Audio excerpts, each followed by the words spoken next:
মাদ্রাসায় জাকাতের টাকা দেয়া যাবে কিনা? এক হুজুর বলেছেন দেয়া যাবে না, এটা কি সঠিক? মসজিদে জাকাতের টাকা দেয়া যাবে কিনা? শেখ, আপনার মাদ্রাসায় কি জাকাতের বা সদকায়ে ফিতরের টাকা দেয়া যাবে? আমার মেয়ের জামাই একজন প্রতিবন্ধী এবং অসহায়, তাকে কি ফিতরা বা জাকাতের টাকা দিতে পারবো?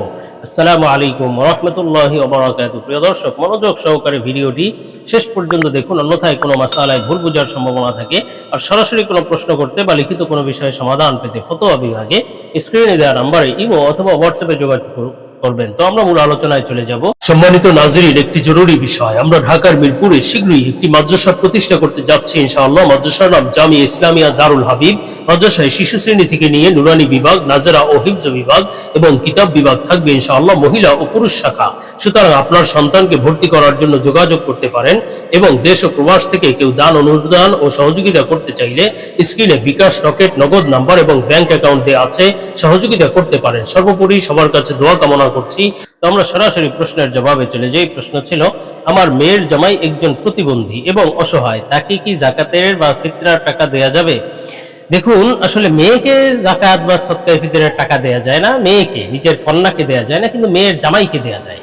তো সে যদি আসলে জাকাতের যোগ্য হয়, জাকাত গ্রহণের যোগ্য হয়, আপনি যেটা বলেছেন যে সে প্রতিবন্ধী এবং অসহায়, আসলে প্রতিবন্ধী বলতে অসহায় বোঝায় না। প্রতিবন্ধী হয়েও যদি সে অর্থ সম্পদের মালিক হয়, তাহলে কিন্তু তাকে জাকাতের টাকা দেয়া যাবে না, যার উপর জাকাত ফরজ। প্রতিবন্ধীর উপরও তো জাকাত ফরজ হতে পারে যদি সে অর্থ সম্পদের মালিক হয়। তবে যদি প্রতিবন্ধী হোক বা না হোক, কিন্তু সে যদি অসহায় দরিদ্র হয়, তার জাকাত তার উপরে ফরজ নয় অথবা কষ্টের মধ্যে আছে, তো মেয়ের জামাইকে আপনি জাকাত দিতে পারবেন, তবে মেয়েকে দেয়া যাবে না।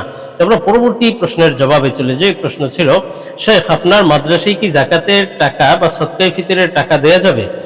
দেখুন, আলহামদুলিল্লাহ আমাদের মাদ্রাসা থেকে বেশ কিছু ছেলেপুলেকে লিল্লাহ ফান্ড থেকে তাদের খরচ বহন করা হয়। কারো কারো আছে পরিপূর্ণ খরচ বহন করা হয়, কারো কারো কিয়দাংশ ব্যবহার করা হয়। তো সেক্ষেত্রে আপনারা জাকাত বা সদকায়ে ফিতরের টাকা আমাদের মাদ্রাসা লিল্লাহ ফান্ডে দিতে পারবেন। লিল্লাহ ফান্ডে দিতে হবে, জেনারেল ফান্ডে না, লিল্লাহ ফান্ডে দিবেন। এতে যথাযথ স্থানে আপনাদের জাকাত বা ফিতরার টাকা খরচ করা হবে ইনশাআল্লাহ। তো আমরা পরবর্তী প্রশ্নের জবাবে চলে যাই। প্রশ্ন ছিল, মসজিদে জাকাতের টাকা দেয়া যাবে কিনা?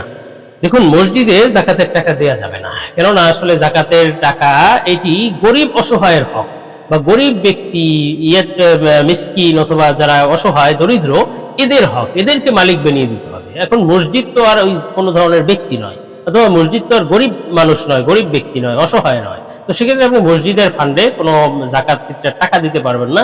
দিলে আপনার জাকাত ফিতরার টাকা বা হক আদায় হবে না, পুনরায় দিতে হবে।